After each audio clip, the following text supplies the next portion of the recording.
Bonjour à tous et ravi de vous retrouver sur LCP Public Sénat pour cette nouvelle formule de Parlement Hebdo avec Mickaël Zanès. Bonjour Katia. Bonjour Mickaël. Notre invité cette semaine pour résumer toute cette actualité politique et parlementaire, Luc Châtel, bonjour. Bonjour. Député de Haute-Marne, vous êtes le président du Conseil national du parti Les Républicains et soutien affiché de Nicolas Sarkozy. On y reviendra bien évidemment tout au long de cette émission. Mais d'abord, les titres de cette émission. Le budget dévoilé par Bercy cette semaine avec deux mesures emblématiques. Le prélèvement à la source et des baisses d'impôts de 1 milliard d'euros pour les ménages, comme un budget de campagne. Le dossier Alstom s'est invité également à l'Assemblée cette semaine. Le président était devant les députés interrogés sur la situation du groupe. 400 emplois sont menacés à Belfort. Et puis on parlera évidemment avec notre invité de la situation à droite. Les candidats à la primaire fourbissent leurs armes avec une semaine aussi de cauchemar pour Nicolas Sarkozy. Allez, on commence cette semaine avec le budget, bien évidemment.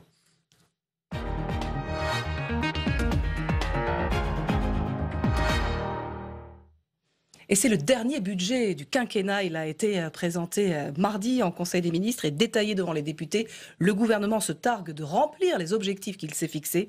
L'opposition évoque un budget de campagne. Rim Benhammer. Dernier budget du quinquennat et à 7 mois de la présidentielle, il est déjà très critiqué. Pourtant, Michel Sapin défend un budget de sérieux et de cohérence et défend le bilan du gouvernement. Au total, nous aurons réalisé 46 milliards d'économies entre 2015 et 2017. Cette maîtrise n'aura en rien été aveugle, puisque nos priorités sont financées. Ces priorités, l'éducation, l'emploi et la sécurité, 7 milliards d'euros y seront dédiés. Autre annonce, la baisse de l'impôt sur le revenu à hauteur d'1 milliard d'euros pour les salaires modestes. Mais Bercy l'assure, la France passera sous la barre des 3% de déficit, comme promis à Bruxelles.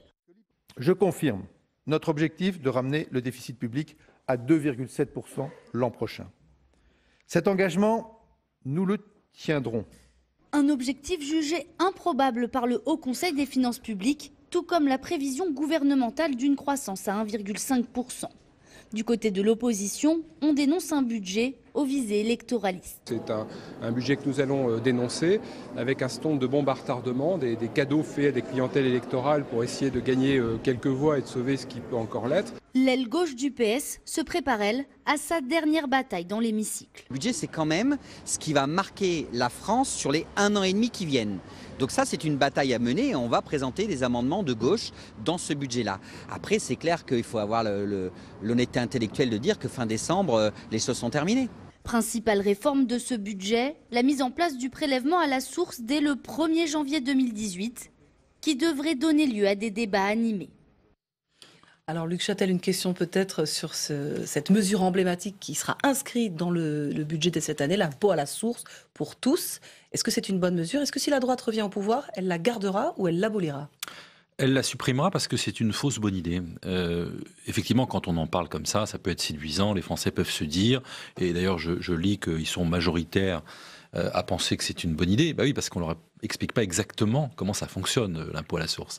Je pense que c'est une fausse bonne idée parce que au moment où vous expliquez aux entreprises que vous voulez leur simplifier la vie, et que ce qui bride sans doute la croissance, c'est l'excès de complexité, de formalités administratives, de contraintes, vous allez en ajouter une supplémentaire, c'est-à-dire que vous allez demander aux entreprises de faire le travail de l'administration fiscale.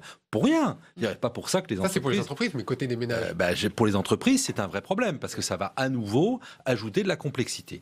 Deuxièmement, les Français, à juste titre, quand ils entendent un impôt à la source, ils disent c'est bien, j'aurais plus rien à faire.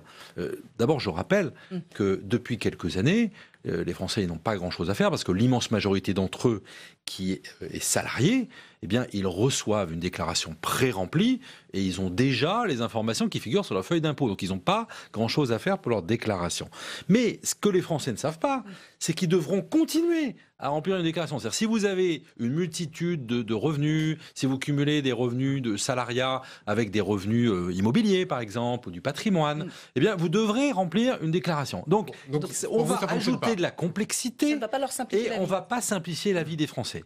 Donc, c'est typiquement l'exemple de la fausse bonne idée. D'accord. Alors, dernier élément, je soupçonne, nous soupçonnons les socialistes de vouloir avancer masqué sur quelque chose de très pervers, qui serait la fusion de l'impôt sur le revenu et de la CSG. Voilà, la CSG, C'était c'est une promesse de l'impôt campagne. le plus large possible. C'était une promesse de campagne non exécutée, on a pris l'habitude.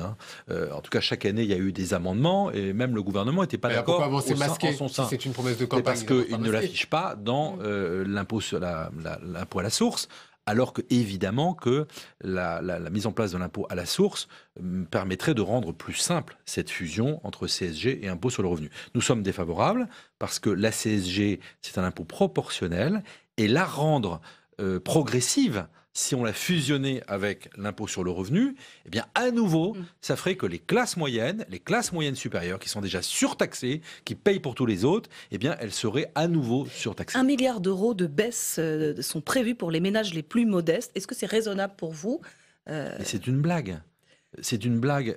Écoutez, pensez-vous que les Français qui nous écoutent, là, pas vous, mais croient le gouvernement, ils voient leur électricité augmenter.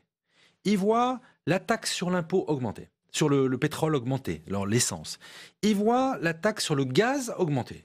Et on leur tend une baisse d'impôt de 1 milliard alors qu'ils ont été surtaxés depuis 4 ans de 45 milliards. Voilà. Donc c'est pas suffisant, 1 milliard d'euros, c'est pas suffisant pour vous? La droite propose bien plus. Et nous proposons, nous, un contre-choc fiscal, oui. Mais financé, fiscal, des mesures financées. Financé par des baisses de dépenses massives. 100 milliards d'économies. Et qu'on ne me dise pas, c'est pas possible. 100 milliards d'économies, ça représente 20 milliards d'efforts par an. Je rappelle que le niveau de la dépense publique en France, c'est 1200 milliards d'euros. Donc 20 milliards d'économies sur 1200 milliards de dépenses, ça représente 1,6%. Quel est, je termine, le ménage qui nous écoute, les Français qui nous écoutent, les entrepreneurs qui nous écoutent, qui ne sont pas capables de réaliser 1,6% d'économies? Voilà. Donc ça va être difficile, mais ça va être nécessaire, indispensable. On doit baisser les dépenses pour pouvoir baisser les impôts, pour permettre à la fois de redonner un bol d'oxygène aux Français. Nicolas Sarkozy propose par exemple 10% de baisse d'impôt sur le revenu, mais surtout pour améliorer la compétitivité des entreprises en baissant les charges sur l'emploi, en baissant la taxation sur le capital pour favoriser l'investissement et en supprimant un impôt qui est absurde et qui fait fuir les investissements, qui est l'impôt sur le patrimoine, c'est-à-dire l'IS. Luc Châtel, puisque vous parlez du programme, des propositions de Nicolas Sarkozy, voilà ce que vous répond le secrétaire d'État en charge du budget, il s'appelle Christian Eckert. Écoutez. Vous parlez d'échec en matière de compte public, puisque c'était le sens de votre question. Souvenez-vous, un déficit public au-delà des 5%, dans les années 2011, c'est-à-dire avant notre arrivée, aujourd'hui ramené cette année à 3,3, ce qui est pas loin de la moitié de ce que nous avons trouvé en arrivant. Et ce déficit a concerné, du moins sa réduction, a concerné l'ensemble des secteurs de l'économie. Et nous l'avons fait, Michel Sapin l'a rappelé tout à l'heure, à un rythme qui n'a pas obéré les capacités d'investissement, qui n'a pas obéré les capacités de croissance, qui n'a pas eu d'effet récessif. Alors ça, c'est pour ce que vous répond Christian Eckert. La question aussi qui va de pair, si vous arrivez au pouvoir, vous allez laisser filer les déficits. Et ça, c'est surprenant peut-être de la part de la droite, non? Non, nous n'avons pas réussi à laisser filer. Je veux répondre à Christian Eckert parce qu'écoutez, c'est vraiment de la petite politique politicienne. Monsieur Eckert oublie, sans doute parce que François Hollande l'a répété pendant toute la campagne de 2012, qu'il y a eu juste une crise en 2008-2009 qui a fait que les recettes se sont arrêtées. Je rappelle que les recettes fiscales ont été Chacun se fait le coup de l'héritage, vous êtes d'accord? Une fois qu'on a fait ça. C'est une question qui a eu la plus grande dépression de l'économie mondiale depuis 1929 et que vous avez 30% des recettes fiscales qui ont disparu du jour au lendemain. Qu'est-ce qu'il fallait faire? La France a fait moins 2,5 de croissance, je rappelle, en 2008-2009. L'Allemagne a fait moins 5%. Voilà. Moi, ce que je constate aujourd'hui, c'est qu'en Allemagne, vous avez un taux de croissance qui, pendant 4 ans, a été 30% supérieur à celui de la France, que la Grande-Bretagne a fait un taux de croissance du double de celui de la France ces dernières années, et qu'aujourd'hui, M. Eckert s'envoie des satisfecit, mais je constate que l'Allemagne, elle est en excédent budgétaire. Donc nous, on continue à avoir un niveau de déficit qui est au-delà de ce que nous avons promis à la Commission européenne. Alors justement, si la droite revient au pouvoir, est-ce qu'elle respectera intégralement ses engagements budgétaires et elle sera sous la barre des 3% de... Encore une fois, je vous l'ai dit tout à l'heure, nous avons prévu un effort sans précédent dans la maîtrise de la dépense publique. Et ça va être difficile, j'ai dit tout à l'heure, mais c'est des mesures très importantes. Donc vous confirmez. Sur l'allongement de la durée de l'âge de départ en retraite, sur la suppression massive, importante, 300 000 un nombre de fonctionnaires, sur des économies massives sur le système de protection sociale, à la fin 100 milliards d'économies qui sont indispensables.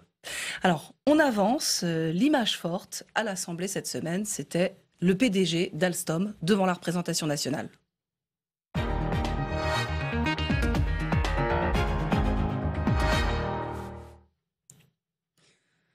Il était auditionné par les députés de la Commission des affaires économiques et il s'est expliqué longuement sur la stratégie du groupe alors que le site de Belfort est menacé. Compte rendu de François Goulin. La première prise de parole lors des questions au gouvernement concerne Alstom et l'avenir du site de Belfort. En mai 2015, Emmanuel Macron était venu à Belfort pour nous assurer de la pérennité du site et 18 mois après, on nous annonce sa fermeture. Vous vous êtes engagé avec le président de la République à sauver le site Alstom de Belfort. Nous prenons acte de vos déclarations, mais nous voulons maintenant des décisions concrètes et plus seulement des belles paroles. Le secrétaire d'État qui travaille sur un plan de sauvetage des 400 emplois menacés affiche son optimisme. Nous sommes absolument déterminés à maintenir une activité ferroviaire sur le site de Belfort. Le premier enjeu pour le site de Belfort, c'est de maintenir la charge de production et de donner de la visibilité avec la fabrication du TGV du futur qui débutera en 2021. Le deuxième enjeu, c'est de diversifier l'activité pour pérenniser le site. C'est également un travail sur lequel nous sommes engagés. En attendant les solutions envisagées par l'exécutif, la majorité se dit confiante. Moi, je crois qu'il est possible d'avancer parce qu'il y a des grands appels d'offres qui sont aujourd'hui en cours et sur lesquels, c'est un secret pour personne, Alstom est très bien positionné et aura matière à fournir du travail à ses salariés pendant de longues années. L'opposition, de son côté, appelle à plus de fermeté. Il y a un moment où l'État doit taper sur la table, faire jouer les clauses d'exception et mettre les investissements, tout en exigeant que la boîte change de management, parce que quand on est actionnaire et qu'on a une imprévision pareille, on attend que ça se passe, non. Les annonces concrètes du gouvernement devraient avoir lieu avant mardi prochain. François Hollande a promis de maintenir le site de Belfort et d'y préserver les emplois. Alors effectivement, le dossier Alstom a fait l'objet de nombreuses questions, notamment mardi lors de la séance de questions d'actualité. Une question simple, faut-il, pour vous, Luc Châtel, sauver à tout prix Alstom? Faut-il faire preuve de patriotisme économique? Mais vous savez, la difficulté d'Alstom, elles ne sont pas nées ces derniers mois. En fait, c'est une difficulté structurelle. Elle est née du manque d'investissement de cette société en France. Pourquoi est-ce que ces actionnaires, la direction, ont fait le choix de désinvestir ?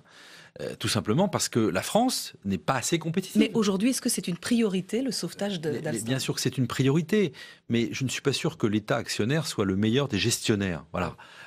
Quand j'entends parler d'État stratège, quand on regarde ce qui s'est passé depuis quelques années, l'État, il a été tout sauf stratège. Donc, quand je vois, c'est pas à l'État de s'investir. Quand je vois M. Macron qui expliquait qui a empêché la fusion, par exemple, entre Bouygues et Orange, c'est une absurdité. Quand je vois que M. Macron s'est permis de faire un bras d'honneur aux Japonais partenaires de Renault en montant de manière forcenée dans le capital de Renault, ce qui a coûté très cher à l'État, des actions qu'il ne peut pas revendre aujourd'hui. Je veux dire, on voit bien donc ça symbolise quoi pour vous ?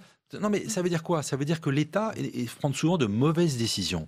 L'État, il doit être là pour faciliter la création d'emplois, pour aider à l'investissement. Quand vous prenez, je reviens sur le sujet précédent, c'est le même sujet.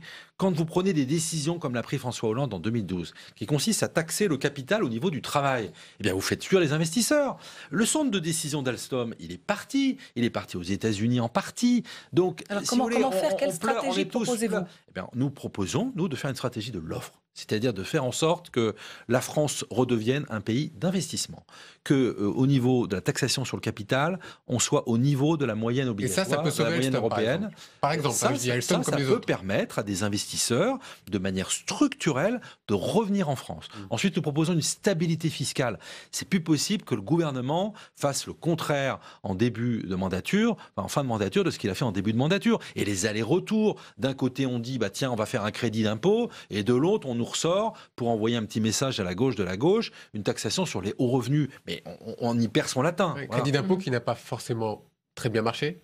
Mais les Vous étiez plutôt favorable à ça, vous? Non, nous sommes favorables à des baisses immédiates. Le crédit d'impôt, c'est un machin inventé par des technocrates pour essayer d'empêcher l'État de payer. Voilà. C'est-à-dire qu'on vous explique que vous pouvez dépenser... Il y avait des promesses d'embauche. Le MEDEF a dit on va faire plusieurs centaines d'embauches. Nous sommes favorables à une baisse immédiate du coût du travail. Voilà, l'État, il prend tout de suite la responsabilité. C'est simple, c'est direct, c'est d'application immédiate. Le crédit d'impôt, on dit aux entreprises, allez-y, vous pouvez investir, vous pouvez...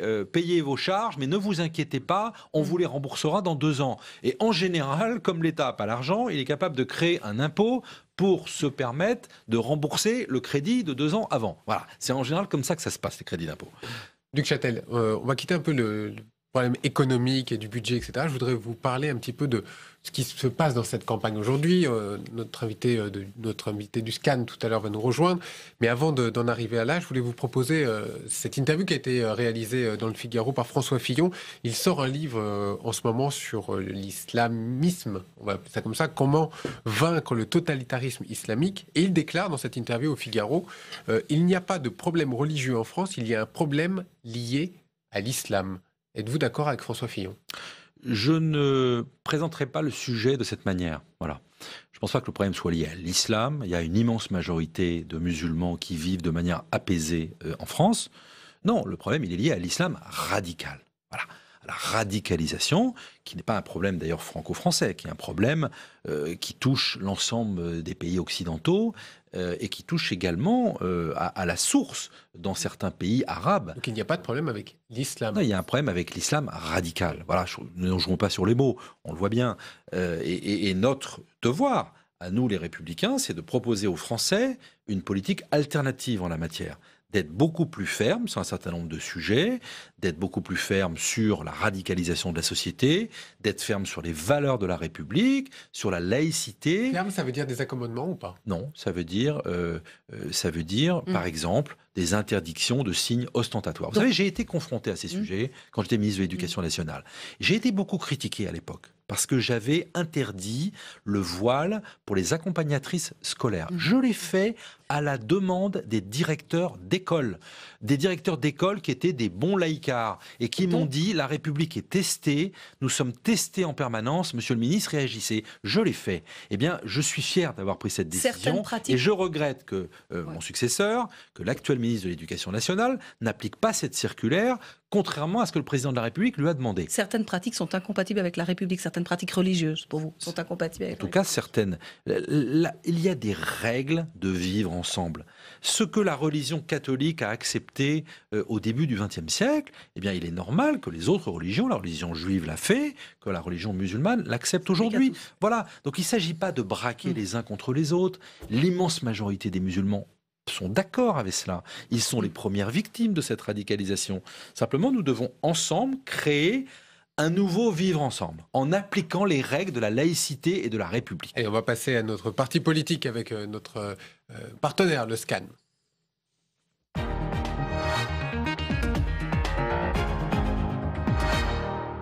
Mais avant l'arrivée de Jim Gerace, je vous propose de regarder ce sujet avec cette semaine un petit peu cauchemar pour Nicolas Sarkozy. La maison brûle. Depuis lundi, le candidat à la primaire LR, Nicolas Sarkozy, vit un début de semaine cauchemardesque. Un de ses plus proches, Bernard Squarcini, ex-patron du renseignement intérieur, a été placé en garde à vue pour trafic d'influence. Autre coup dur, les révélations de Mediapart sur le financement par la Libye de sa campagne présidentielle de 2007. À cela s'ajoute le livre de son ancien conseiller Patrick Buisson, dans lequel il déballe tout et règle ses comptes avec Nicolas Sarkozy. Mais chez les sarkozystes, on constate l'ascension du champion. Nicolas Sarkozy est en campagne, il n'a pas de gourou, il n'a pas de conseiller, j'allais dire il n'a pas de plume, eh bien et pourtant ça marche, et de mieux en mieux. Bref, tout va bien, mais pas suffisamment pour convaincre Hervé Mariton. Le candidat malheureux à la primaire, faute de parrainage, a annoncé son soutien à Alain Juppé. Sans doute, le député de la Drôme a-t-il misé sur l'avenir. Il y a bien sûr chez tous les candidats qui, en particulier, n'arriveront pas en tête, l'idée que la primaire, ça sert aussi éventuellement à un casting gouvernemental pour la suite.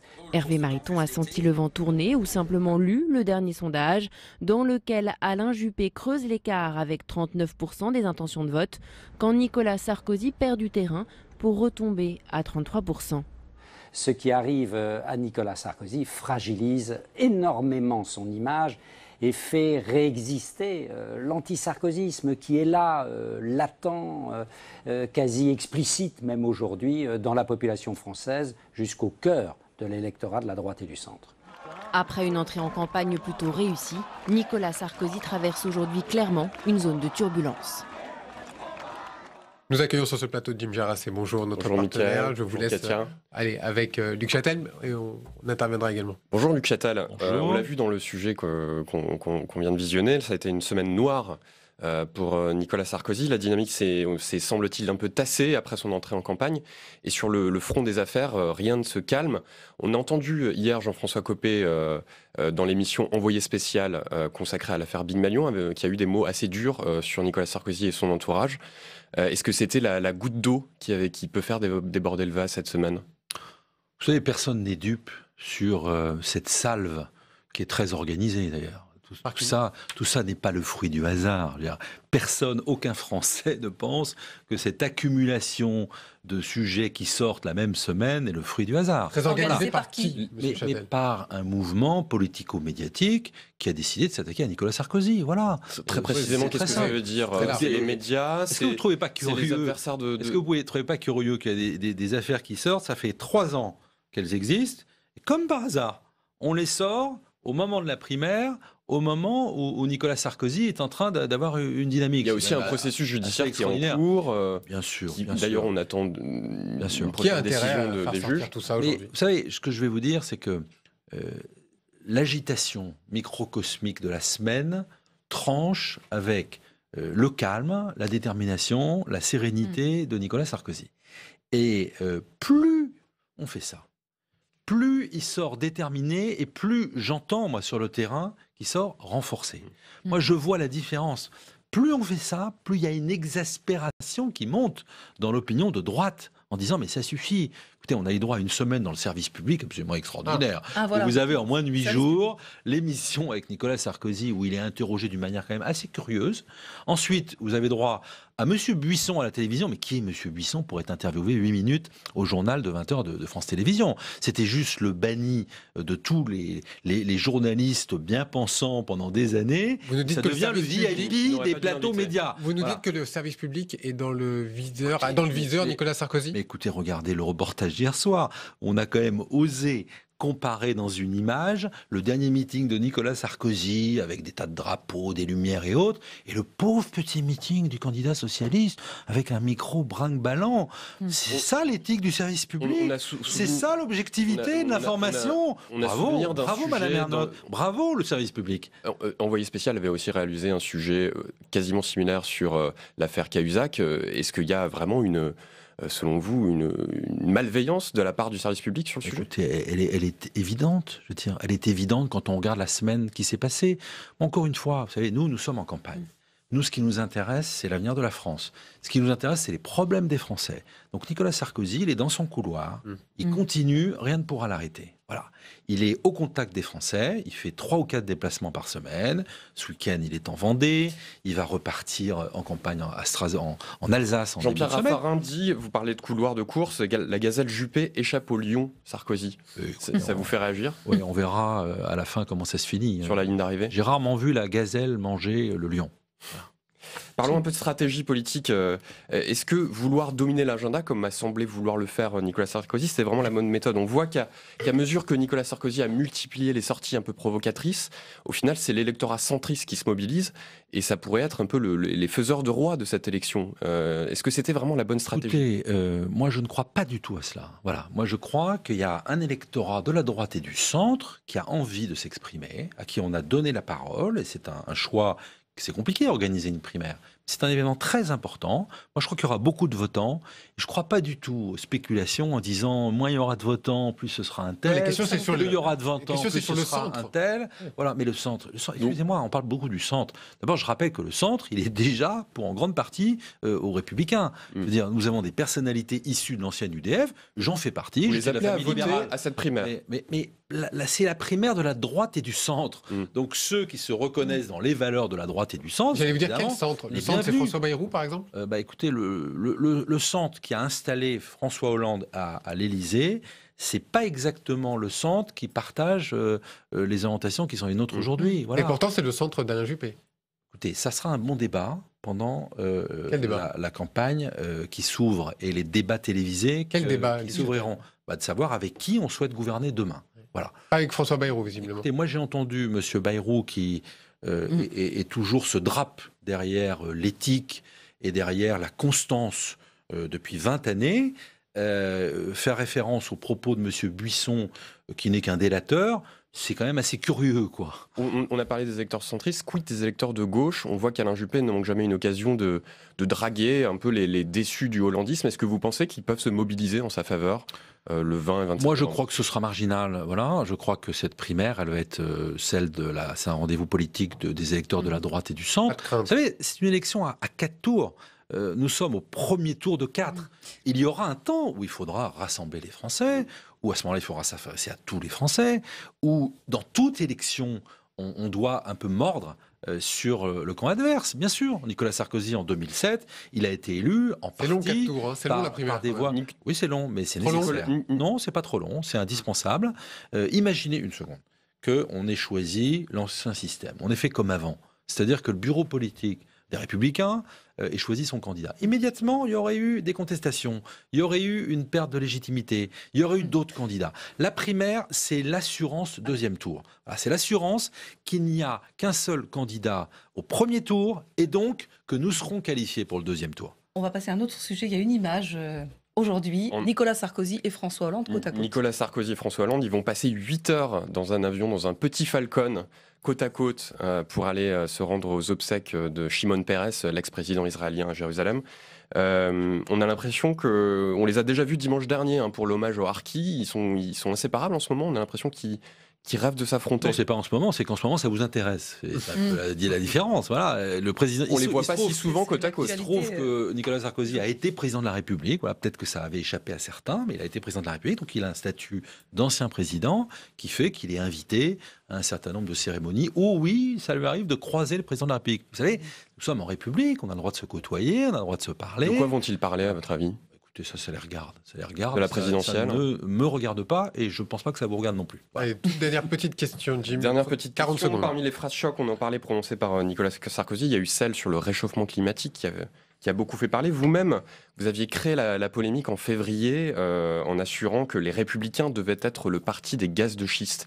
Est-ce que vous confirmez aujourd'hui ces propos? J'ai dit que le parti, les Républicains devaient être le parti de l'innovation. Les États-Unis d'Amérique... Et des gaz de schiste. Les États-Unis d'Amérique sont devenus le leader, autonome en matière pétrolière, de ressources énergétiques, grâce au gaz et pétrole de schiste. Ça aurait pu nous interpeller. Voilà. Plutôt que d'interdire par principe. Ils sont en train de renoncer aujourd'hui. Moi, je suis pour les recherches. Ça n'est pas vrai. Ils ne sont pas en train de renoncer. Très rapidement.